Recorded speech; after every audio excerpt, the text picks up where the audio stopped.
Bon vendredi, mesdames, mesdemoiselles, messieurs. Doc Mayou, bonjour. Oh, à l'arraché. Ben oui, on placote. Et là, on va continuer de placoter. On a failli se faire prendre. Mais on était dans notre sujet quand même. Ça n'aurait pas été si pire que ça. Effectivement. Parce que aujourd'hui, dans l'émission, on peut dire que c'était encore une petite suite de téléromans.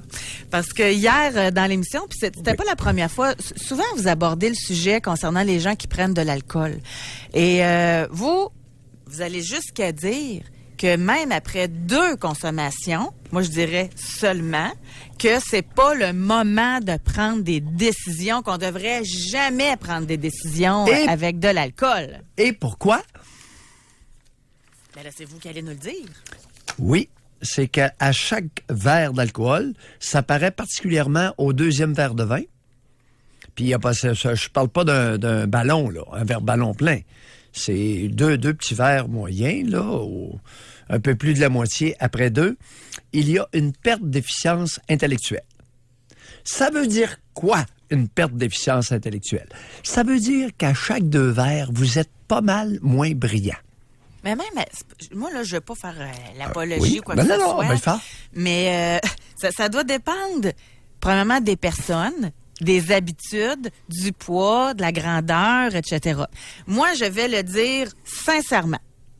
Moi, après 2 coupes de vin, il n'y a rien de changé.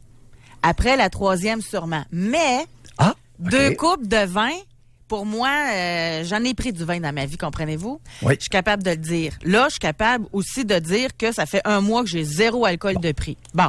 Alors, José. Mais après, donc là, vu que j'ai 0 alcool de prix depuis un bout, si j'en reprenais 2 à matin, là, peut-être que mon corps réagirait différemment. Mais vu que j'étais dans mes habitudes, après 2, mettons que ça m'en aurait pris pas mal plus, moi, pour... Alors, il y a plein de variables, effectivement. Bon, OK. Alors, pour toi, selon que tu prends 2 verres à jeun ou 2 verres avec de la nourriture, ça n'aura pas du tout le même effet parce que la nourriture ralentit l'ingestion, l'assimilation de l'alcool. Oui. Bon. Selon que tu es un homme ou une femme, autre variable. Selon que tu es un homme ou une femme, il y a une différence importante à cause de la grosseur du foie. Les foies de femmes sont presque 25 à 30 % moins abondants que les foies d'hommes.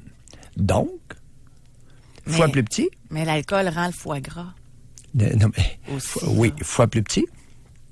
OK? Plus de temps pour se métaboliser, c'est-à-dire détruire l'alcool dans le sang. Alors, chez les hommes entre eux, un petit maigrichon comme moi versus un gaillard, hier, il m'en est arrivé un 240 livres. Mais oui, mais 6 pieds 1, 6 pieds 2, 240 livres, avec les 2 petits verres de vin, et ça n'a pas encore commencé à faire effet.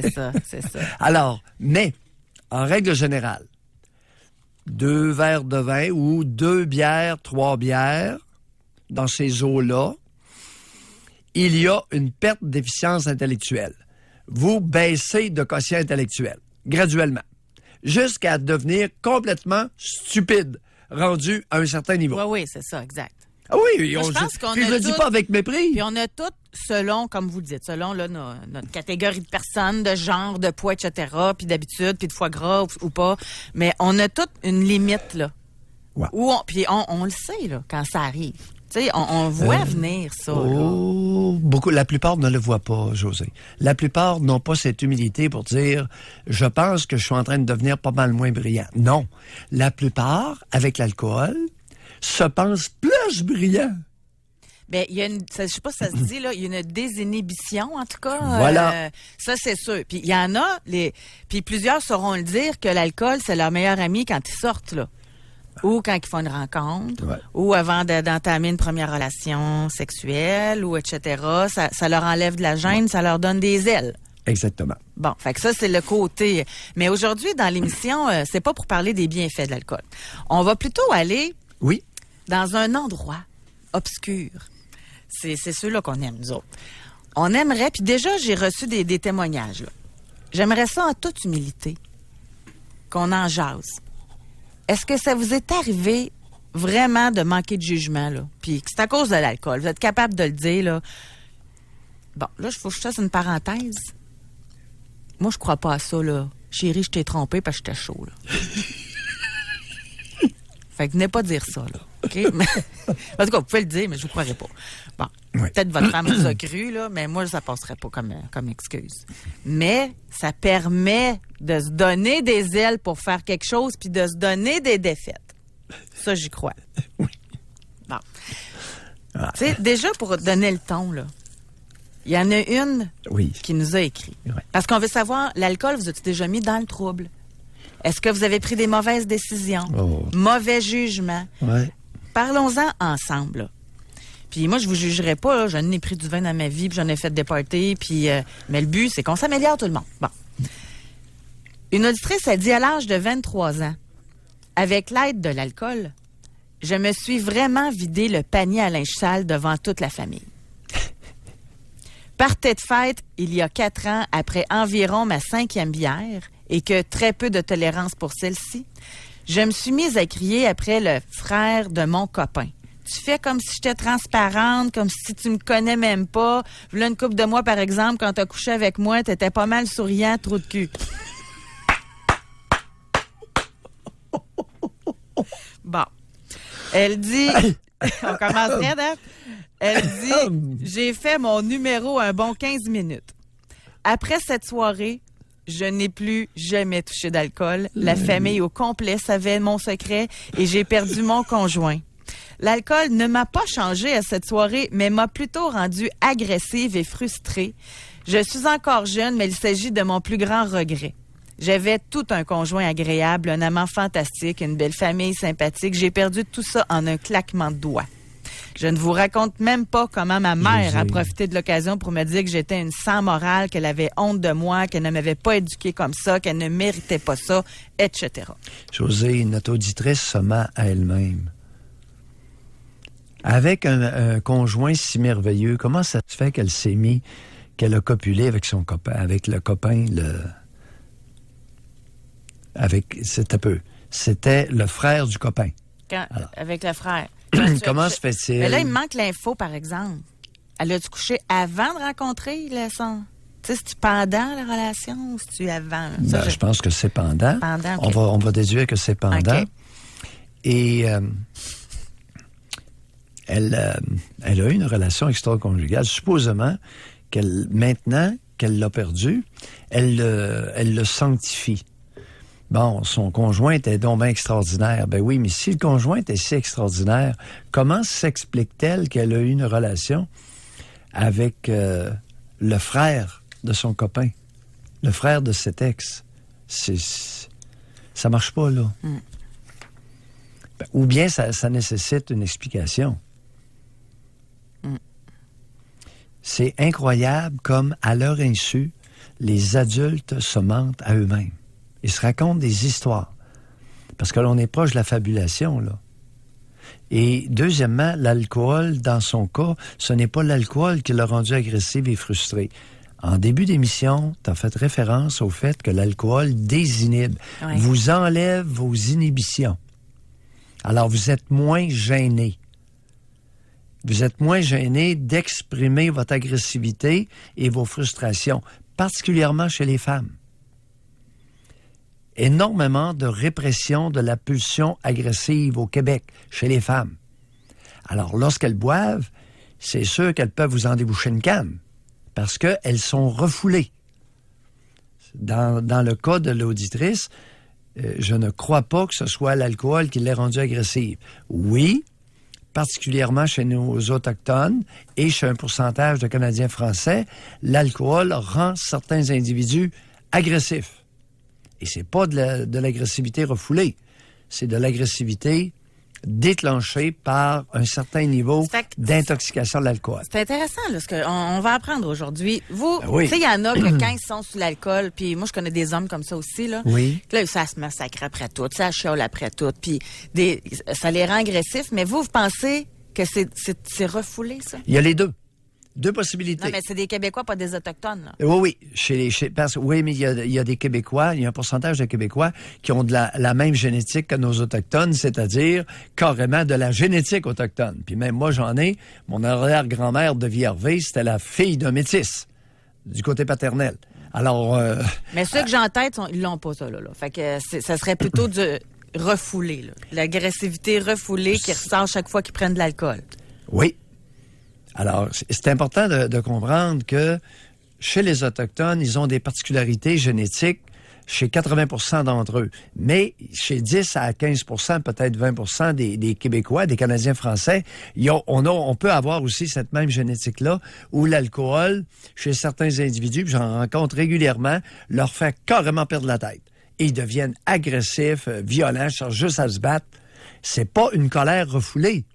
C'est le produit qui les rend agressifs. Maintenant, ça, c'est un scénario. L'autre scénario, qui est beaucoup plus fréquent, particulièrement chez les femmes, c'est l'effet désinhibant. Ça les débloque. Ça les débloque où? Si vous voulez savoir si ça vous débloque ou si c'est génétique, là, demandez-vous si ça me débloque uniquement au niveau de la pulsion agressive ou si ça me débloque aussi dans ma pulsion sexuelle. Tiens. Ça, c'est pas génétique, là. Il y a énormément de femmes au Québec qui sont bloquées, puis avec de l'alcool, avec du cannabis, puis avec de l'ecstasy. Ouh! Puis il y en a qui elles sont pas deviennent capables. drôlement ardentes. Et particulièrement avec la boisson. Puis il y a plusieurs fois, moi j'ai entendu encore une fois des histoires de femmes que sans boisson, il se passe rien, là. Non, c'est pas grave. Les messieurs le savent, là. Oui. Fait que les messieurs, c'est des pushers de vin, là. mais ça fait partie. Puis il y en a d'autres. Puis ça, c'est très femme encore une fois. Ils pleurent. Ça les rend émotifs. Oui. Ça, tout le monde a vu ça, là. Du monde pleurer en boisson. Des femmes pleurer. Ou encore, oh, je t'aime tellement. Tu sais, c'est ça. Ça rend très émotif. Dépendamment du niveau. Alors, il y a beaucoup de femmes au Québec que ça leur prend pas un gros niveau pour sombrer dans les larmes. À nouveau, l'alcool a un effet initial d'euphorie, puis ensuite, ça déprime. Alors, peut-être qu'il y a un pourcentage de femmes qui, génétiquement, très rapidement, avec peu d'alcool, deviennent déprimées. Mais, énormément de femmes au Québec qui sont malheureuses. Elles sont malheureuses parce qu'elles ont énormément de souffrances refoulées. Et avec un peu de boisson, ça sort, ça s'en va aux toilettes, ils se ramassent 3 ou 4 et ça pleure comme des madeleines. Puis il y a l'effet contraire. Il y en a que ça rend super joyeux. De bonne humeur, ça rit tout le temps, ça fait des jokes. Oui. La phase initiale d'euphorie. Ça ne dure pas... si elle continue, là, après le 4e verre, là, comme tout à l'heure, l'auditrice nous l'a dit, 5e bière, oh boy. Là, elle commençait à être dangereuse pour l'entourage. Ah, l'été. Elle a fait son massacre à la tronçonneuse. Exactement, verbal. Je dis dangereuse, pas physiquement. Non, on le sait, encore plus. Oui, avec les mots. Donc, on va aller à la pause. Là, la table est mise. Alors, vous, de votre côté, racontez-nous. Encore là, c'est juste pour... Moi, je trouve que c'est important d'illustrer. Tu sais, Puis c'est pas du jugement encore là. Moi, en tout cas, je serais pas dans le jugement du tout, là. Mais je veux vous entendre. Est-ce que l'alcool, elle vous a déjà mis dans le trouble? Est-ce que... puis il y en a... Ben là, il y a des buveurs occasionnels qui se sont mis dans le trouble. Mais j'ai reçu des histoires d'alcooliques, là. Tu sais, il y a des gros cas, là, on s'entend là aussi. Ouais. Mais vous êtes tous les bienvenus aujourd'hui. Tu sais, dans votre jugement, dans un party de bureau, dans un party de Noël, que ce soit dans un party de famille, avec des amis, avec vos enfants, avec votre conjointe. Avez-vous déjà eu, alors que des dîners d'affaires, Doc Mayou? Hey, ça en prend du vin dans des dîners d'affaires. Avez-vous déjà pris des mauvaises décisions parce que la personne et vous avez bu beaucoup d'alcool, puis il y a un contrat qui s'est signé alors que vous auriez peut-être pu réfléchir davantage, là. Alors, on va aller à la pause. Est-ce qu'il y a des hommes assez humbles là, pour l'avouer? Oui, c'est ça. Hein. C'est notre degré de difficulté aujourd'hui, d'essayer de trouver des hommes humbles. On va à la pause. Pour rejoindre l'équipe du FM 93, composez le 670-9330.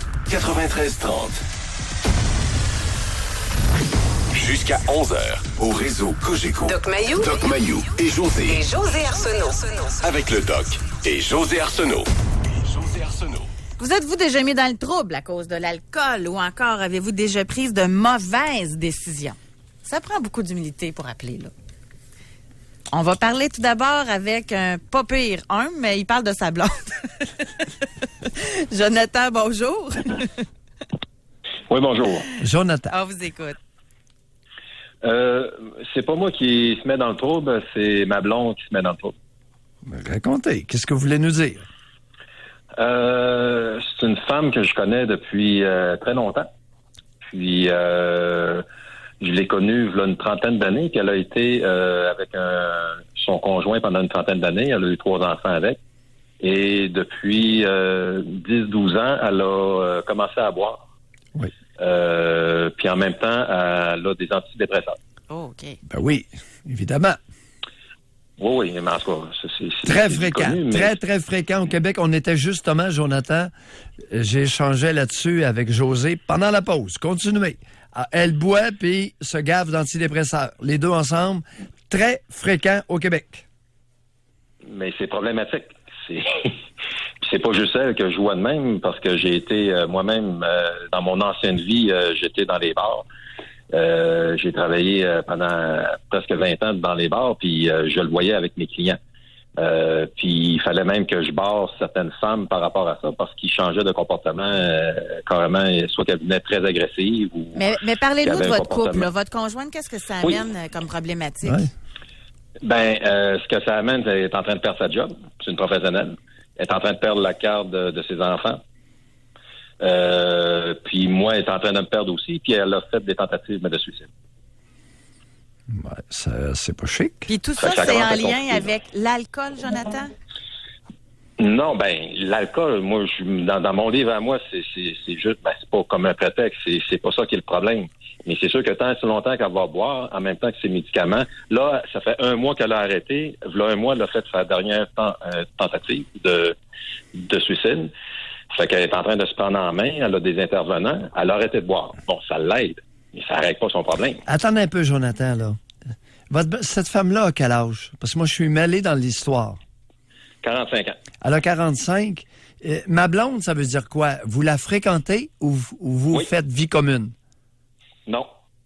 OK. On se fréquente. Depuis combien d'années vous la fréquentez? 1 an. OK. 1 an de fréquentation. Oui. Est-ce qu'elle boit avec vous? Est-ce que vous buvez ensemble? Si oui, quelle quantité? À quelle fréquence? Quand on a commencé à se fréquenter il y a 1 an, moi, je bois raisonnablement parce que je m'entraîne très souvent, fait que je peux pas boire beaucoup. Mais à toutes les fois qu'on allait dans une sortie ou dans le côté social, moi, je prends 1 ou 2 verres de vin. Elle prend aussi 1 ou 2 verres de vin, mais rendu au 3e, c'est du n'importe quoi. Puis c'est carrément, là, je l'ai identifié vraiment. Moi, je pensais pas qu'elle était aussi pire que ça, mais son comportement, elle vient extrêmement agressive, violente, pas fine, extrêmement désagréable et très... là, elle est avec moi, elle sort avec moi, mais elle vient au niveau sensuel et sexuel, ou peu importe, elle vient à avoir un comportement désinhibé, mais trop, là. Ça, à la limite, à la maison, c'est correct, mais pas dans le public. C'est-à-dire, qu'est-ce qu'elle fait dans le public? Qu'est-ce qu'elle fait dans le supposons party? qu'elle va Au aller troisième rang? danser, mais danser d'une manière très suave ou peu importe. Tu sais, elle va être beaucoup plus teaser. J'ai pas le mot en français, là. Mais... Oui, Agace. bon, c'est Oui. ça. C'est correct, moi, j'ai rien contre. Je suis pas un gars jaloux. C'est juste que OK, c'est correct. Puis c'est pas ça le bug. C'est son côté qui est désagréable envers moi et envers des inconnus aussi. Elle va se mettre dans le trouble. Comme?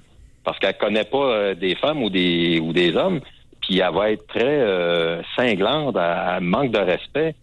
C'est comme, ben voyons donc, puis c'est une professionnelle, là. Quand elle est agent, elle a un comportement carrément différent. OK. Et elle est en train, vous dites que sa job et son travail est mis en cause? Oui. La garde de ses enfants? Ben, c'est parce que quand elle boit, elle vient irresponsable dans ses responsabilités, même de faire son ménage. Ou genre. Bon. Est-ce qu'elle boit? Puis là, elle vient dépressive. Oui. Puis là, de plus, parce que c'est un dépresseur, je pense, l'alcool. Est-ce que je vais vous cellules, demander une question que je pose régulièrement aux personnes que j'évalue? Oui.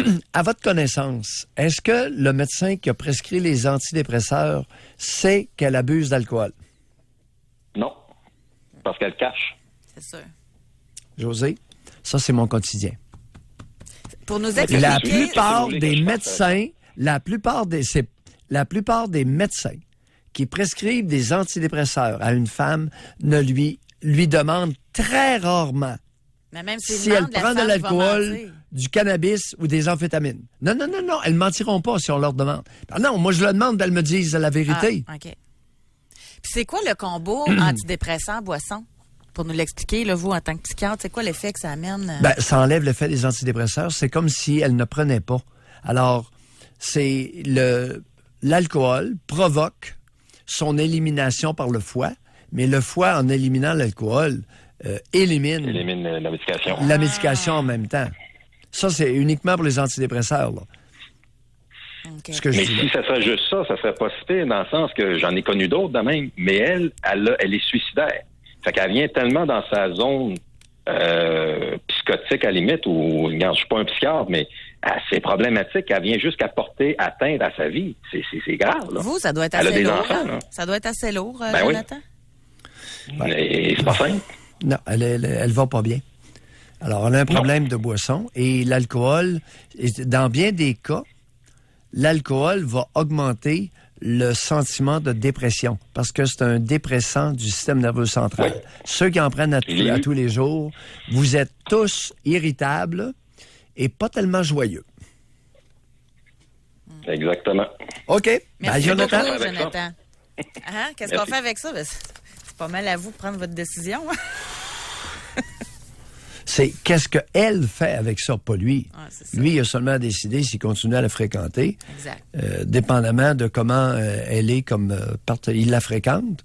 Donc, c'est probablement une partenaire sexuelle, sort de temps en temps. Elle lui fait honte régulièrement. Pas grand attrait à continuer. Hein? Et, ça dépend. Ça dépend. Faut voir. Non, ça dépend.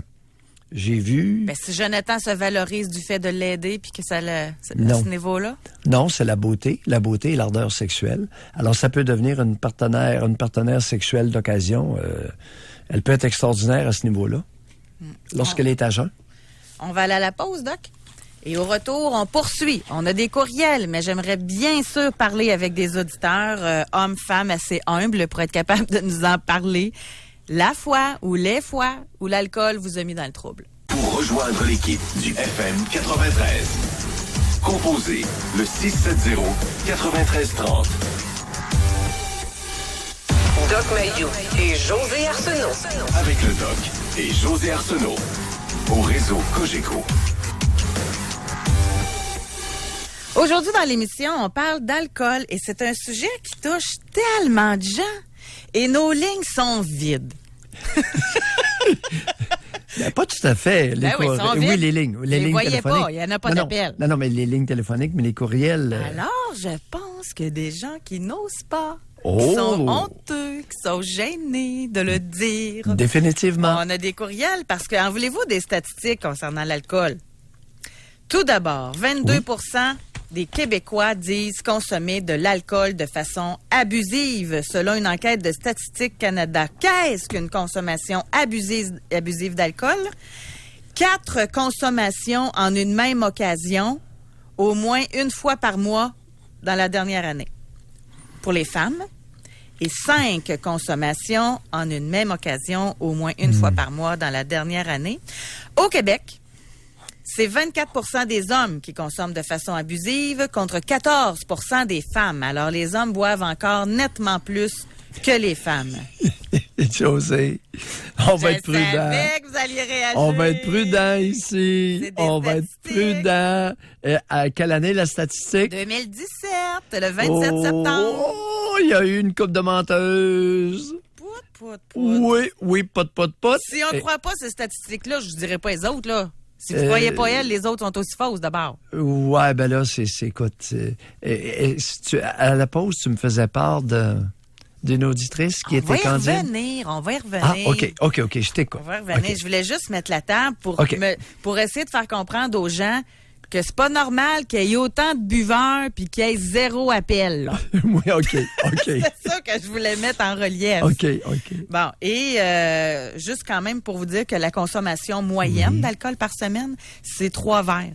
Oui. Ça a baissé un petit peu. Oui. De la misère à croire ça. Il me semble que c'est plus que ça. Bon, en termes d'alcool, écoute, 38 ans à évaluer des cas, toutes sortes de cas, et entre autres sur la consommation d'alcool et de drogue. Pour ce qui est de l'alcool, Quand quelqu'un rapporte 3 verres par semaine, multiplie par 2. Ça va te, Comme tu le vas voir. sexe, ça. Hein? Alors, j'ignore pourquoi, mais la règle veut que pour avoir une bonne idée de la consommation d'alcool de quelqu'un, on lui demande ce qu'il prend et on multiplie par 2. Mais en passant, là, tu sais, consommation abusive, là, je vais en décourager une couple, là, peut-être, là, mais en tout cas. Tu vas souper chez quelqu'un, tu reçois souper chez vous, 4 verres de vin, ça se prend assez bien. Oui. Bon. Dépendamment du nombre Fait que d'heures, d'après moi, il y en exactement. a bien plus, je suis d'accord avec vous, là. Ben oui. Et pour vous donner la vérité, j'ai jamais dit la vérité, moi non plus, à mon médecin. Bon. Mais moi, j'avais pas de médicaments à prendre. Fait que ça m'affectait pas, c'était juste pour mon orgueil. Bon. Fait que cela étant dit, là, je fais tout pour que vous sentiez à l'aise, là. Hein? Il y a une auditrice qui le confirme, hein? Ben oui. Elle, mais elle, c'est plus grave un peu, par exemple, Oui. parce qu'elle dit qu'elle n'a jamais dit à son médecin combien elle prenait d'alcool alors qu'elle avait une prescription d'antidépresseurs, puis sa consommation d'alcool, c'est 2 verres de vin par soir. Ouais. Elle y a jamais dit. Bon. 2 verres avoués. 2 verres avoués. 2 verres avoués. Et là, ça dépend de la grosseur des verres. Oui, il y a ça aussi. Aïe. C'est un domaine que je connais bien, José. Oui. Parce que j'ai été 3 ans dans les Forces armées canadiennes et j'étais stationné à Halifax. Tous les militaires qui avaient un problème de boisson sur toutes les bases des maritimes passaient par mon bureau. OK. Et j'en ai vu de toutes les couleurs, toutes les sortes, tous les mécanismes de défense, le déni. Et Doc, nos lignes se remplissent. Oui. Mais juste avant, je Oui. vais revenir en arrière un petit peu rapidement. Oh, oui, OK? s'il vous Parce plaît. qu'on a une auditrice qui nous a raconté qu'à l'âge de 23 ans, après 5 bières, elle s'est vidé le cœur. Elle a dit au frère de son chum, tu fais comme si j'étais transparente, que tu me connais pas, mais tu souriais bien comme faux, par exemple, quand on a couché ensemble. Bon. Alors, elle a dit qu'elle avait beaucoup regretté parce qu'elle a perdu son conjoint.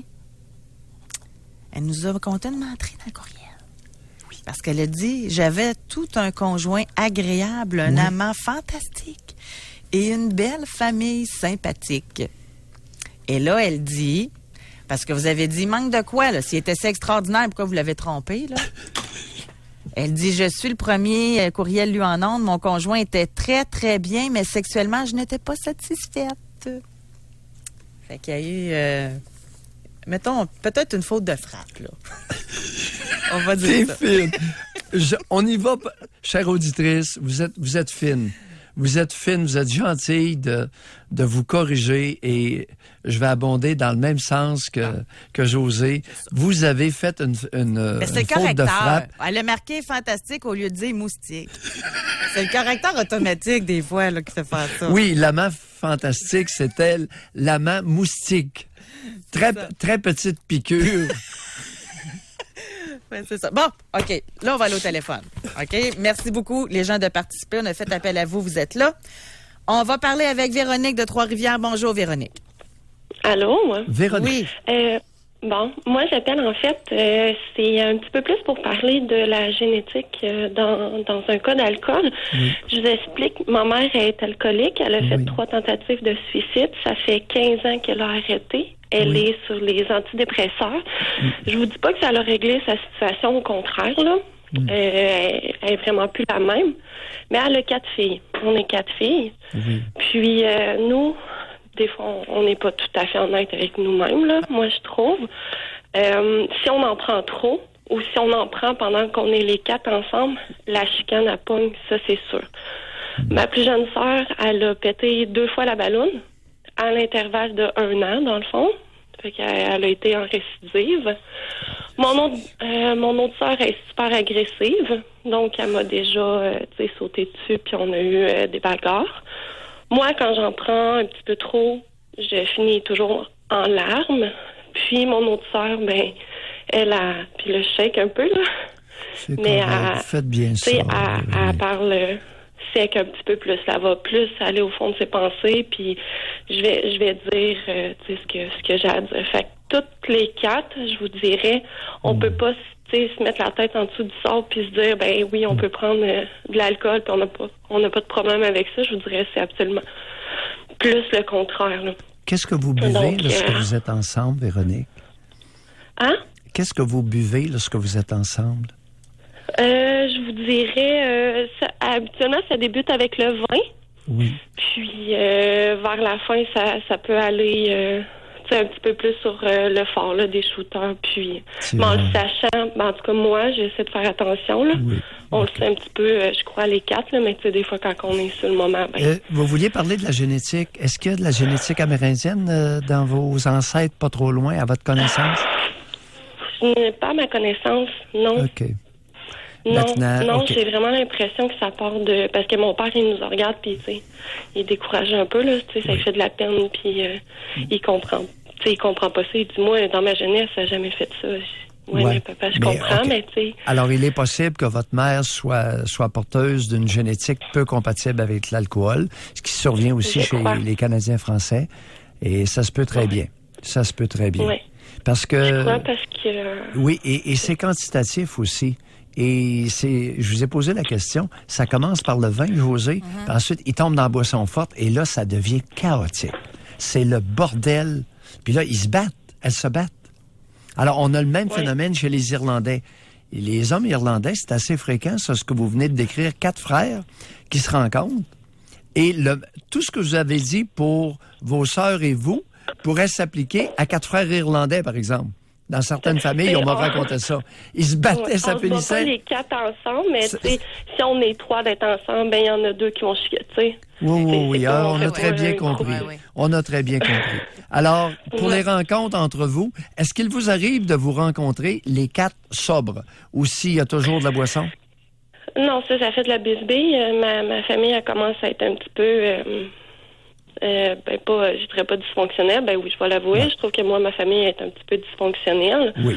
Puis tranquillement, pas vite, on prend notre distance. Oui. Moi, vous avez quel âge, Véronique? Vous avez une voix toute jeune. Ben 25 ans. 25 ans. Vous êtes toute jeune. 25 ans. Protégez-vous. Oui. Protégez-vous. Oui. Parce que effectivement, votre mère est rendue à un stade où elle n'est plus la même. Non, elles viennent je vous dirais, ça fait peut-être une semaine et demie. Ils l'ont rentrée parce qu'elle revenait d'Alberta. Puis là, il fallait qu'elle ait ses antidépresseurs. Elle a été voir le médecin, puis le médecin n'a pas voulu la laisser repartir. Donc, ils l'ont emmenée en aile psychiatrique. Bon. À Trois-Rivières, là, dans un hôpital, passer une couple de jours. Là. Bon, c'est correct. Alors, il y a du monde. Il y a du monde qui vont s'en occuper. Et vous, qu'est-ce que vous faites de bon dans la vie actuellement, là? Là, j'ai pris une petite pause. Pour être franche, vu que ça fait beaucoup. Ça fait beaucoup d'émotions à la maison, puis en moi, parce que, tu sais, de se réveiller, je vous dirais, ça fait peut-être 1 an, là, tu sais, que je suis en train de faire une mise à jour, puis c'est un petit peu plus difficile. Et votre orientation, Véronique? J'en ai aucune idée encore. Je savais pas. J'étais un petit peu perdue de ce côté-là. Comme scolarité, qu'est-ce que vous avez? J'ai un secondaire 5. Secondaire 5. Avez-vous déjà senti un intérêt quelconque pour quelque chose? Oui, mais il y a longtemps, j'aime beaucoup la psychologie. C'est pour ça que je vous écoute beaucoup. Je lis beaucoup sur ça. Mais je sais que je suis une fille qui est beaucoup hypersensible et émotive. Donc, de ce côté-là, ça me fait peur un peu de retourner à l'école. Oui. Dans ce dossier-là, j'aimerais ça. Autre question. Compte tenu que vous n'avez pas de mère, compte tenu que vous avez des sœurs qui sont pas fiables, et on n'a pas encore parlé du bonhomme, puis le bonhomme, on n'en parlera même pas. Qu'est-ce que vous avez actuellement comme support, comme personne? De toutes mes sœurs, ma plus vieille, c'est une... Tu sais, elle est un petit peu un petit comme moi, fait qu'elle est un support pour moi. Oui. Parce qu'on s'entend... Moi et la plus vieille, on s'entend bien. Fait qu'on est proches, puis on s'entend sur le même sujet de limite. Oui. Ça, est-ce qu'elle est fonctionnelle? Est-ce que c'est celle qui a brûlé 2 ballons, ça, qui a passé de... Non. Non. Ce nom est très fonctionnel. Je vous dirais que quand j'ai 10 ans de différence avec elle. Quand on était plus jeune, ma mère est rentrée à Désintox. Oui. Elle a lâché son école pour s'occuper de nous. Okay. Donc, elle a 2 petites filles. Ces petites filles, elle les élève comme des... Oui. Non, elle est Elle est très fonctionnelle, C'est bon. très là mentalement. Lâchez pas. Puis, Lâchez pas ouais. et tassez celle qui vous tire vers le bas. On n'a pas le choix. Il faut sauver sa peau on a d'abord. pas le choix. Ouais. OK? Ouais. Merci Bye. beaucoup, OK. Véronique. Bye Merci. bye. Doc, on va aller à la pause. On va parler avec Micheline au retour. Mais juste avant, on a une auditrice qui a dit « Mon frère est policier et il m'a dit plusieurs fois que la grosse majorité des appels auxquels ils doivent répondre sont des cas de bataille familiale, physique, pratiquement toujours sous l'effet de l'alcool. Oui. Ben oui. » Fait que c'est pas un cas isolé là, qu'on vient d'entendre. Maintenant, il y a beaucoup de batteurs de femmes qui procèdent à jeun. Non, Alors, c'est faudrait ça. pas- C'est ça. C'est comme la ménopause, hein, comme vous dites, l'alcool a le dos large. L'alcool peut avoir OK. le dos large. On va aller à la pause au retour. On parle à Micheline. Réservez-le, votre circuit, là. Puis, on va vous parler. On avait des bonnes histoires. Rappelez-nous, ça serait intéressant. Il y en a même un qui s'est ramassé en prison, là. J'aimerais ça qu'il nous rappelle pour nous le raconter. L'alcool, est-ce que ça vous a déjà mis dans le trouble? On en a une. Elle arrêtait de boire. Parce qu'à de nombreuses reprises, elle se ramassait dans le lit d'un monsieur qui ne se souvenait même pas de son nom le matin. On va à la pause. Pour rejoindre l'équipe du FM 93, composez le 670-9330. Doc Mayou et José Arsenault. Avec le Doc et José Arsenault. Au réseau Cogeco. On va aller parler avec Micheline. On va aller parler ensuite avec Philippe qui nous appelle de prison.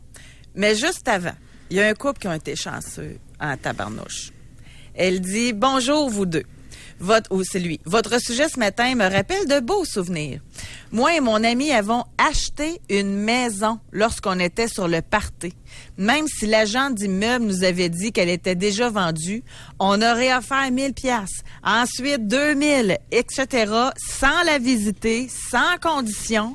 Elle était située en face de la mienne, c'était en 2000. Aujourd'hui, elle vaut plus de 300 000, on l'a payé 130. Et on se dit, on a-tu bien fait d'insister? Plus on buvait, plus qu'on se disait, c'est quoi 1000 piastres? Et là, c'est quoi? Rappelle l'agent, 18 000 piastres de plus. À jeun, je pense que nous n'aurions pas assez hésité. Pour nous, finalement, ça a été salutaire. Ben, lui, ça a été ça. Mais il y a une madame tantôt qui nous a écrit, puis là, je le dis de mémoire, là, mais sa sœur l'appelle. Puis elle dit, hey, je suis dans le gros trouble, j'aurais besoin de 10 000. Elle est en boisson. Elle a dit, ben oui, je vais te donner ça, le 10 000. Le lendemain, elle l'a rappelé, puis elle a dit, je pense que je vais garder mon 10 000 pour ma retraite. Gros chicane, ils ne se sont plus jamais parlé. Fait que ça marche des fois, puis des fois, ça marche pas. Hein. On va aller parler avec Micheline de Montréal. Bonjour, Micheline. Oui, bonjour. Bonjour, Micheline. Je suis vraiment nerveuse en ce moment. Là. J'ai le shake, puis je me sens plus le visage. Allez-y, oui? allez-y tranquillement. Je me suis reconnue dans la conjointe du monsieur qui a parlé. Je suis pas sa conjointe, mais j'ai fait exactement ce que sa conjointe a fait. C'est-à-dire? Ça fait pas des années que je prends de l'alcool. Ça fait depuis 2009. Puis ça a été un élément déclencheur qui a tout causé ça. J'ai vécu du harcèlement au travail. Puis depuis ce temps-là, je bois beaucoup. Puis moi aussi, quand je bois, je deviens agressive. Moi, je le sais pas parce que je m'en souviens pas. Mais mon conjoint me le dit. Puis en temps normal, je suis vraiment pas une personne agressive du tout. Au contraire. J'ai changé mon nom parce que j'ai tellement honte. Ben non, puis j'ai c'est correct. tellement culpabilité. Puis je me sens... Je suis vraiment pas fière de moi. Puis je sais que vous allez me rentrer dedans parce que... Micheline. tant pis, parce que je le mérite de toute façon. Micheline, vous êtes mal tombée. Non. Puis... Vous savez, Micheline, je n'ai jamais pris plaisir à écraser quelqu'un qui est déjà à terre. OK? Ça fait continuer. Mais je viens de sortir d'un groupe d'entraide hier. Oui. Ça fait 2 mois et 1 semaine que j'ai pas consommé. Puis j'ai peur. Vous avez peur de quoi? J'ai peur d'en recommencer parce que je veux plus faire ça. Vous êtes rendu à quel âge, là, Micheline? J'ai 54 ans. Vous avez 5. Et vous nous avez dit que vous avez commencé à abuser de l'alcool il y a 8 ans, en 2009? Oui. C'est spécial, ça, cette affaire-là? Oui, puis je buvais pas du tout avant. Voyons. Oui, puis dans l'adolescence, j'ai toujours été... vous allez rire de moi, mais j'ai toujours été quelqu'un, tu sais, que tout le monde admirait, puis que j'étais parfaite, puis je faisais tout correct, puis... Micheline, pourquoi je rirais de vous? Là, vous êtes en train de vous révéler des choses, de nous révéler des choses de vous-même. OK? Oui. Alors, vous avez peur de vous faire rentrer dedans. Vous craignez que je rie de vous. Ça vient d'où, cette affaire-là? La peur de se faire rentrer dedans? Ouais, c'est ça, ça vient de mon enfance. C'est-à-dire, expliquez-vous. J'ai toujours été quelqu'un de sensible. Oui. Puis, quand je pleurais ou qu'on me forçait à manger du poisson, puis que je pleurais, que je voulais pas, puis on riait de moi, on se moquait de moi. Qui? Ça nous dit rien, ça. Faut mettre des noms. Mes 2 parents, mon père puis ma mère. Qui, particulièrement, qui entraînait l'autre à rire de vous? Je sais pas, je m'en souviens pas vraiment. Micheline, on va s'en souvenir. Alors, qui vous obligeait à manger du poisson, vous vous mettiez à pleurer, et on riait, les deux riaient de vous. Qui provoquait la situation? Parce que la cause d'harcèlement, pardon? Je pense que c'était mon père. Mais je suis pas sûre. Parce que là, il est arrivé quelque chose en lien avec... en 2009, il y a eu une histoire d'harcèlement. Qui vous a harcelé? Parlez-nous de l'histoire... Comment ça... collègues de travail. Oui, non, mais c'est trop vague, là. L'essentiel de l'histoire, c'est quoi? C'était que j'étais très bonne dans mon travail. Puis mes patrons me vantaient tout le temps. Puis aïe. les gens de d'autres magasins venaient voir le travail que je faisais. Je travaillais en mise en marché, présentation visuelle. Je faisais des présentations de tables, d'articles. Oui. Et qu'est-ce qui est arrivé? Les gens ont commencé, avec qui je travaillais ont commencé. Ça a été vraiment subtil au début. Mm-hmm. Puis à la fin, ils faisaient tout pour pas que je réussisse à faire mon travail. Ouais. J'ai vu ça dans le cas d'une infirmière dans les années 1980, José. Les collègues de travail, elle était belle, elle était bonne, appréciée, autant par les patients que par les médecins. Et les médecins le disaient ouvertement. Les collègues de travail l'ont fait expulser de l'étage. Alors, votre situation, vous n'êtes pas la première à vivre ça. C'est très dangereux de singulariser l'excellence d'un employé. Ça peut se retourner contre l'employé de façon... Ça a été assez pour vous pour avoir besoin de décompresser le soir puis d'utiliser l'alcool? Non, c'était même pas le soir. Vous savez même pas ce que je faisais, c'est que... Qu'est-ce que vous faisiez? Fallait que j'avais un rayon à moi. T'sais, on avait chacun notre rayon. Oui. Mais il avait changé un peu la façon de faire parce qu'avant ça, on plaçait juste les vêtements puis il y avait d'autres personnes qui déballaient les choses. Oui. Mais là, maintenant, il avait changé. Fallait qu'on déballe toutes les choses le matin, tout le monde ensemble. Puis après ça, on travaillait dans nos rayons. Puis là, fallait que je travaille avec ces filles-là le matin. Puis pour pas que ça me dérange, parce qu'ils étaient tellement pas gentils avec moi, que quand j'arrivais au travail, je me mettais comme 3 onces d'alcool dans une petite bouteille. Puis je prenais ça avant de commencer pour être sûr qu'il n'y a pas rien qui me dérange. Ouais. Puis c'est comme ça que ça a commencé. C'est comme ça que l'alcoolisme a commencé. Oui. Je buvais ça le matin, puis on dirait que je m'en foutais. Vous savez, je me foutais de tout ce qui se passait. Je vous suggérais de revenir dans votre tête. Je pense que ça pourrait être aidant. Si quelqu'un pouvait même vous accompagner. Qu'est-ce qui c'est quand vos parents riaient de vous et principalement votre père enclenchait ça, là?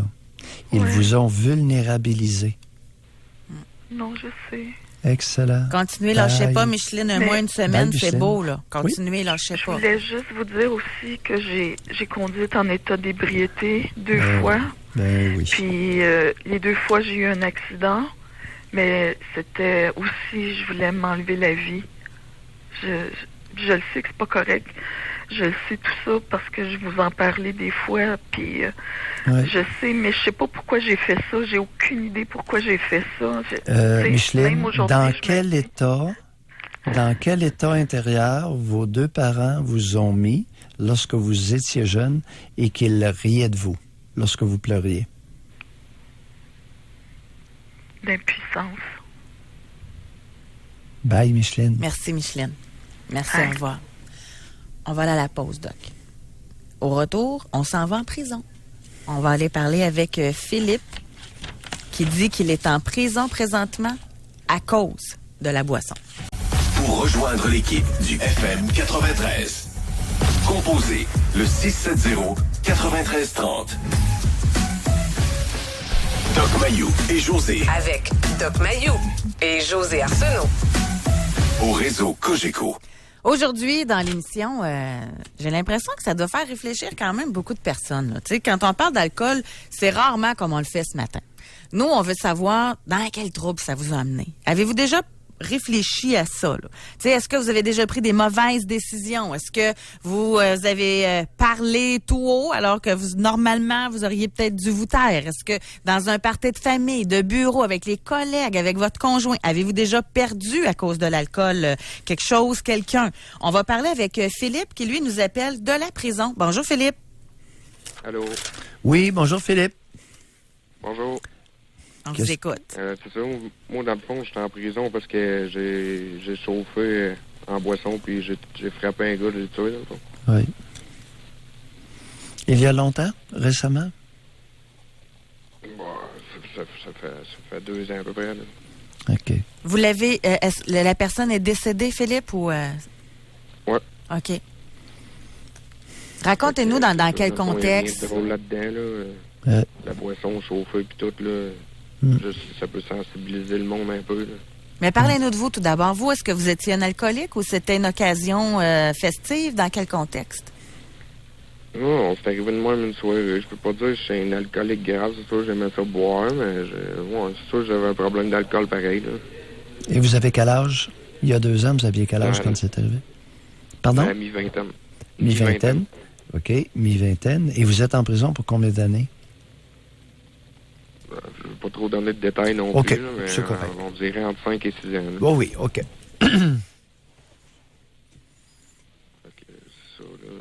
Ça peut sensibiliser le monde un peu. Moi, je suis pas parti ce soir-là en me disant je m'en vais tuer quelqu'un. C'est bien sournois comment c'est arrivé. Là, fait que, le monde, il faudrait faire attention avec ça, là, dans le fond. Oui. Combien d'alcool vous aviez pris, à la limite, quand c'est arrivé? J'étais bien sous. J'avais bu pas mal trop, là, c'est sûr. Non, vous n'étiez pas bien sous. Parce qu'un homme bien sous, il n'arrive pas à démarrer avec son auto, puis il va rentrer dans le fossé, là, ça va prendre 100 mètres, tout au plus. Non, c'est pas fait long non plus, là. Okay. Quelle distance ça vous avez faite avec votre auto? À peu près 3 minutes. Étiez-vous ivre au point de tituber, de tomber, et vous vous êtes rendu à votre auto, ou si vous marchiez très bien? J'ai pogné une montée d'adrénaline d'après moi, puis c'est ça qui a fait que j'ai été capable de conduire. Qu'est-ce que vous voulez dire par là, vous avez pogné une montée d'adrénaline? Ben, parce que quand t'es sous et tu pognes l'adrénaline, on dirait que Non. Tu reviens un peu. Non. Non, vous n'étiez pas si saoul que ça. Puis votre montée d'adrénaline, là, à moins d'avoir pris de la cocaïne. Pardon? Je me souviens pas de rien. Fait que... Ah, OK. Vous en avez manqué un bout? Bon, ouais. Est-ce que vous vous êtes cogné la tête lors de l'accident ou pas du tout? Non. Donc, vous étiez intoxiqué et vous avez repris vos esprits combien de temps après l'accident? Que vous vous rappelez clairement? Le lendemain. Ça a pris combien d'heures? 2 heures, 3 heures? Quand vous dites le lendemain, c'est embêtant. À quelle heure c'est arrivé, l'accident? Pendant la nuit, 2 heures, entre 2 et 3 heures. Ouais, entre 2 et 3 heures. Et le lendemain, vers quelle heure que vous avez repris vos esprits? 6 heures, 6, 7 heures du matin, peut-être. 6, 7 heures, ouais. Quand tu te réveilles au poste, puis... OK, ça a pris environ 3 heures. Vous vous souvenez pas de quelle quantité d'alcool que vous aviez pris, non? Pas précisément. Je sais que j'en avais pris pas mal. Là. Comme? Un ordre de grandeur? Bière, vin, fort? Peut-être 6 bières puis une dizaine de forts. Là. Plus 10 shooters? Avec 6 bières? Ouais, vous avez perdu à 4. Hein?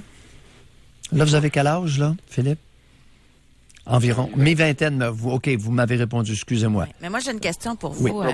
Puis ça ne doit pas être évident, puis sentez-vous à l'aise si vous ne voulez pas y répondre, là, mais la réaction quand on vous a dit au poste que vous aviez tué quelqu'un, ça a dû être quelque chose? Non, c'est la fin du monde, là. Il n'y a rien de le fun, là. Non, attendez un peu. On va reprendre ça, José, parce que tu as présumé, José, que ça lui a été dit. Ben, ça m'a été annoncé quand je me suis fait embarquer sur les lieux de l'accident, c'est sûr, là. Ça vous a été dit sur les lieux de l'accident? Vous vous rappelez de ça? Qui vous a dit qu'il y avait un décès? Vaguement, mais je suis capable de... OK. Par les rapports de police puis tout aussi. Non, à partir de votre mémoire. Seulement, concentrez-vous bien. À partir de quel moment vous avez su, même si c'est vague, que vous aviez tué quelqu'un? Comme je vous ai dit, quand je me suis fait embarquer dans le char de police. Là. OK. Donc, c'est pour ça que je vous dis, Philippe, je vois régulièrement, puis je ne suis pas un blâme, là, je vois régulièrement des personnes qui disent « Ah, j'étais bien sous ». Non. Je n'étais pas si sous que ça, là. Si vous vous souvenez un peu de ça. Parce que vous vous souvenez, ça peut être vague un peu, mais vous vous souvenez, sur les lieux d'accident, quand les policiers vous ont embarqué, ils vous ont dit « Il y a quelqu'un qui est mort ». Est-ce que je comprends bien? Les gros des affaires, je me souviens pas, par exemple. Je sais oui. pas si c'est de la mémoire qui est sélective ou... Non, c'est comme ça. On peut, dans un état d'ébriété, se rappeler d'un certain nombre de choses pour en avoir oublié un certain nombre, oui. Okay. L'avenir pour vous, Philippe? L'avenir pour moi, c'est sûr ça va être bien. C'est plus le fait de vivre avec ça, sa conscience. Là, c'est plus la sentence, ça, c'est rien, là. Je vais faire ma sentence. Après ça, je vais m'en aller dehors. Mais moi, quand même, j'ai tué un père de famille, puis un conjoint d'une dame, puis c'est pas... Ça vous fait pas une belle jambe, hein? Philippe? Non. Beau chum de Boisson? Parlez-nous d'eux un peu. Vous êtes pas pacté à la fraise seul, là, ce soir-là, n'est-ce pas? Ouais, j'étais seul ce soir-là. C'est ça qui arrive. Si j'aurais été avec mes chums, ça serait pas arrivé. Vous étiez seul? Ben voyons. Seul où? Ouais. Dans un bar? Au bar. Ouais. Seul au bar. On se pacte la fraise tout seul. En quel honneur? Je sais pas, là. Une belle serveuse? Ouais. Philippe? Pardon? Je sais pas. Je suis encore à me poser des questions là-dessus aussi. Là. Qu'est-ce que vous faisiez dans ce bar-là, ce soir-là? J'essayais de me désennuyer. Je sais pas, là. Est-ce que c'était la première fois que vous alliez dans ce bar-là? Seul, oui. OK. Aviez-vous un œil sur la serveuse? Non. L'avez-vous croisé? Non. Qu'est-ce que vous faisiez là? J'ai aucune idée. Philippe, c'est important, là. Parce que si vous ne savez pas ce que vous faisiez là, quand vous allez sortir, vous pouvez vous ramasser dans un bar à nouveau, puis sans savoir que... Non, c'est important, là. Profitez au moins de votre incarcération. J'ai plus le goût de boire après ça, là. Non. Philippe, il est important que vous sachiez ce que vous êtes allé faire là. Y a-t-il quelqu'un, d'une travailleuse sociale qui vous aide ou psychologue en prison? Il y a sûrement des intervenants? Non, mais il y a des programmes, là. Je sais pas si vous connaissez ça un peu, les programmes au fédéral. Là. C'est C'est-à-dire? c'est comme un peu des thérapies, dans le fond, mais ça doit être... Ben oui, je veux bien que ce soit... Je veux bien... Puis c'est pas un reproche que je vous fais, là, José. Moi, je suis bien d'accord avec les thérapies. Mais là, s'il fait une thérapie, en évitant, avec les intervenants, de se demander ce qu'il est allé faire là, et on a un problème non résolu, là, Philippe. Ouais, allez. Je suis bien conscient. Oui, on brasse la soupe, d'accord? Merci beaucoup. Puis brasser les intervenants. Non, écoutez, là, faut savoir ce qu'on va faire en quelque part. Ouais. Sinon, là, on va y retourner pour les mêmes raisons qu'on connaît pas. Merci beaucoup, Philippe. Bonne chance, Philippe. Merci beaucoup. Pour votre émission. Yes, sir. Merci. Bye. On va aller à la pause, Doc Mayou. En tout cas, pour ceux et celles, comme il dit, voulait faire de la sensibilisation, c'est un cas qui fait réfléchir, c'est sûr, là. Oui, puis les thérapies de prison, là, on s'enlève les doigts dans le nez, là. Qu'est-ce qu'il est allé faire là? Seul. Première fois. Et c'est important que tu le saches, là. Parce que moi, j'ai pas envie qu'il y retourne une autre fois, là. Mais il faut que lui-même veuille faire le travail d'y réfléchir aussi, là. Ben oui. Mais écoute, en autant que les intervenants sont ouverts à aller dans cette direction-là, souvent, les intervenantes, là, ça dort au gaz, là. Allez pas présumer que parce qu'il y a une intervenante, qu'elle intervient bien. Mais là, en tout respect, là, OK? C'est juste parce que je veux comprendre de quoi. Ça fait 2 ans là, qu'il est là, qu'il est en prison. En 2 ans, par lui-même, ça ne tentait pas de réfléchir à ça? Eh bien, il peut y avoir un blocage par lui-même. Je veux pas l'excuser, là, mais c'est pour ça que ça prend des intervenants. Pour aller dans des zones où, si on n'est pas accompagné, c'est noir, c'est un trou noir. OK. On va à la pause. Au retour, on va parler avec une auditrice qui a perdu sa job et ses amis à cause de l'alcool. Pour rejoindre l'équipe du FM 93, composez le 670-9330. Doc Mayou et José Arsenault. Le Doc Mayou et José, c'est le Doc et José. Au réseau Cogeco. Aujourd'hui, dans l'émission, je vous remercie beaucoup en passant de prendre le temps de nous téléphoner. On le disait en début d'émission, ça prend quand même de l'humilité, là. Ouais. Est-ce que l'alcool vous a fait faire des gaffes? Est-ce que ça vous a déjà mis dans le trouble? Est-ce que vous avez déjà pris de mauvaises décisions? Là, on va parler avec Caroline. Bonjour, bienvenue dans l'émission, Caroline. Oui, bonjour José, bonjour Dr Mayou. Caroline? Oui, moi, à cause de l'alcool, Dr Mayou, j'ai perdu des amis, des bonnes amies. J'ai perdu ma job. Et un jour, je suis arrivée au travail, on s'est rendu compte que j'avais bu, puis pas juste un peu, là. Et puis, on m'a demandé de quitter tout de suite. J'ai pas retravaillé depuis ce temps-là. Et puis, à un moment donné, docteur Mayou, l'alcool, c'est ça que ça fait, là. J'ai essayé de m'enlever la vie. Je me suis réveillée à l'hôpital le lendemain, puis je me rappelais plus qu'est-ce qui est arrivé. J'étais intubée, puis... on m'a conté après que j'avais essayé de m'enlever la vie et puis je me rappelais plus de rien du tout. De quelle façon? Qu'est-ce que vous aviez fait comme tentative de suicide? Oh, assez rough, docteur Mayou, avec un couteau. Oui. J'avais pris des médicaments puis du rhum. Couteau, médicaments, rhum. Qu'est-ce que vous avez fait avec le couteau? Racontez. J'ai fait une tentative de suicide. Non, oui, mais un genre d'harakiri, c'est quoi? Qu'est-ce que vous avez fait avec le couteau? Quel geste avez-vous commis avec le couteau sur vous-même? Ah, je me suis ouvert le bras, docteur Mayou. OK. À quelle hauteur? Puis, en tout cas, à hauteur des... en tout cas, ça saignait, ça sortait par jet, là. Ça, je m'en rappelle. Vous avez coupé une artère, ouais. Vous vous souvenez de ça? Oui. Effectivement, on n'était pas si pactés que ça, hein?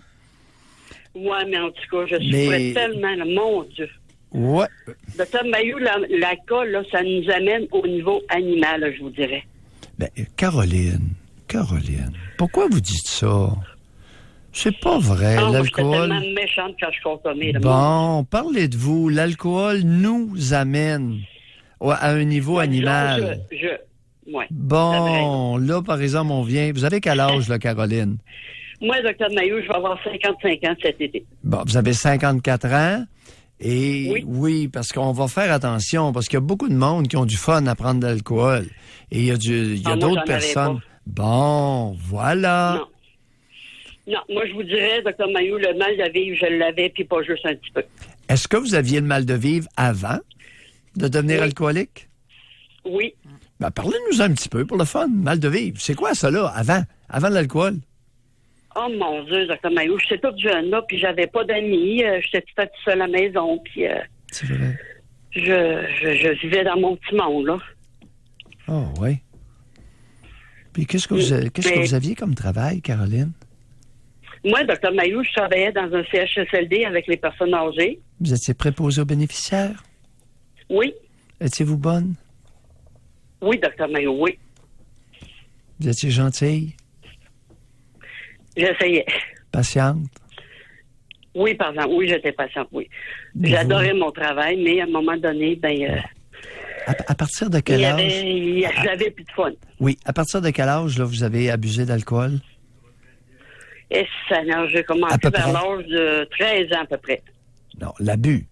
Oui. Abuser au point de ne plus être fonctionnel là, comme préposé aux bénéficiaires, à partir de quel âge? Ah, ça, c'est vers l'âge adulte, Dr. Maillot, vers l'âge de 25 ans à peu près, là. Ah, OK. Vous avez fait quelques années comme préposé aux bénéficiaires. Et ça fait combien d'années? Ça fait combien d'années que vous ne travaillez plus, là?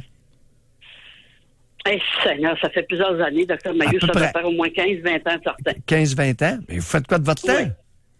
Qu'est-ce que vous faites de votre vie? Dr. Maillot, je fais beaucoup de bénévolat. Parfait! Oui, je travaille avec quand... On s'est recyclé. Je travaille avec des personnes en fin de vie, puis je vous dirais que j'adore ça. Bon, on continue comme ça, Caroline. Très bien recyclé. Et puis, j'ai un petit minou, puis elle s'appelle Doc Maillot. Pardon? Comment? J'ai dit, j'ai un petit minou à la maison, elle s'appelle Doc Maillot. OK. Merci, Dr. Maillot. Bye, Caroline. Bonjour. Je commenterai pas. On va poursuivre avec Jeanne qui nous appelle de Montréal rapidement parce qu'on n'a pas beaucoup de temps à l'émission. Bonjour, Jeanne. Bonjour, ça va bien, vous? Jeanne. Allez-y, Jeanne. Oui. Alors, moi, ce qui me frappe le plus, là, depuis que je suis arrivée en ville, en fait, c'est la souffrance que je voyais pas parce que je restais avant à la campagne. Moi, ça fait 2 ans que je suis à Montréal. Puis, c'est ça, c'est que j'ai vécu une vie de couple de 18 ans et j'ai décidé de m'en aller. Je consommais régulièrement de la boisson. C'était pour sentir que j'étais égale à lui. Parce que, comme vous dites, Dr. Maillot, ça affaiblit les facultés mentales, hein? C'est très vrai. Oui. Alors, je me mettais à son niveau, c'est en buvant. Oh! Attendez un peu, elle n'est pas trop vite, là. Vous vous rabaissiez, c'est ça. Pardon? Vous vous rabaissiez. Ben non, mais moi, je suis une fille très, très intelligente. Quand je suis à jeun, je suis quand vous très buviez, intelligente. Quand vous buviez, vous vous rabaissiez à son niveau. Oui, je m'abaissais à son niveau, puis au niveau de ses enfants qui étaient très, très froids, ils m'acceptaient pas dans leur vie, puis c'est pas parce que je consommais au début. Dès le départ, ses enfants m'acceptaient pas. Ça m'a beaucoup... j'ai eu beaucoup de difficultés. Je l'ai tapé 18 ans pareil. C'était Jeanne, quelque chose. Vous avez quel âge, là? Là, maintenant, je vais avoir 56. Aujourd'hui, je me fais un cadeau, c'est pour ça que je vous ai appelé. Non, c'est pas vrai. Non, mais c'est parce que c'est ça. C'est, oui, vous avez 56 ans. Oui. Depuis 2 ans. Oui. Là, c'est ça. J'ai commencé à travailler. C'était ma volonté aussi. Et puis, là, présentement, je suis aux études. Mais j'ai encore le problème de l'alcool. Je vois d'ailleurs une travailleuse sociale qui est au service de l'école. Bon. Ça m'aide, ça. Ça m'a donné comme un petit coup de pied de ralentir, de consommer, comprenez? Bon. Est-ce que vous faites du groupe, du mouvement alcoolique anonyme? Non. J'ai été 1 fois, 2 fois peut-être. Oui. Mais non, je sais pas, je m'identifie pas à ça. C'est vrai. Peut-être que je consomme peut-être pas assez, mais je consomme assez des fois pour j'aime l'effet. Hein. Je crois que c'est un vice plus qu'une maladie, mon affaire. Oui, bien là, il faudrait voir dans votre cas la quantité, puis on n'aura pas le temps de tout faire ça en détail. Merci de m'avoir rappelé. Bonne chance pour l'avenir. Là, je sais pas. On en espérant que votre... Je voulais partager ça avec vous autres. Mais est-ce que c'est vrai? C'est Mme Josée, quand elle a dit appelez-nous, j'ai pas d'appel. J'ai dit, coudonc, je vais appeler, moi. C'est ma fête en plus. Ça fait Bonne fête, Ah, c'est vrai l'histoire de l'anniversaire. Oui. Ben oui, c'est vrai. OK, bon anniversaire. Bye, Jeanne. Merci. Au revoir. Mais c'est pour ça que je vous remercie, parce qu'on a commencé l'émission, personne n'osait téléphoner, puis là, avec cet appel-là, finalement, on a passé l'émission à écouter des histoires, puis on a même appris qu'il y a une auditrice qui a un chat qui s'appelle Doc Maillot. Je sais pas quand elle flatte, hein? Oh, mon beau Doc Mayou! On a plein de choses en tête, non, là. si Je les dirai pas toutes. Ouais, si je...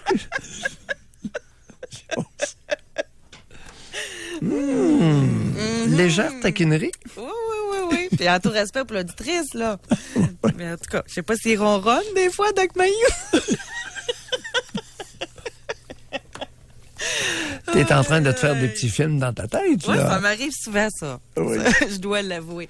Doc, l'émission est presque terminée. Rapidement, c'est une grosse question. Il y a une auditrice qui veut... Parce qu'on dit toujours, faut faire de l'introspection. Elle dit par quoi on commence? Par regarder tranquillement notre réalité telle comme elle a été. Exemple, Philippe, t'es allé tout seul pour la première fois dans un bar. Qu'est-ce que je faisais là, tout seul? Et Philippe, pas capable de regarder ça, là. Tu sais, tu as suggéré, tu lui as fait une suggestion, il l'a pris. Oui, j'allais là pour la serveuse. Ensuite, je lui pose la question, il dit non. Attends un peu, là. Est-ce qu'il est possible qu'il y ait une raison que, plus ou moins inconsciemment, il ne peut pas ou n'est pas capable de voir? Mais tout comportement est motivé. Alors, quand on fait quelque chose, en quel honneur que j'ai fait ça, en quel honneur que j'ai dit ça, et on regarde ça tranquillement à notre rythme, Merci, comme ce Doc. fut. Oui. Merci beaucoup. Merci à toi aussi, José. On n'a plus le temps, j'aurais encore plein de jokes de minou à faire. On va aller à la pause, pas la pause, on termine l'émission.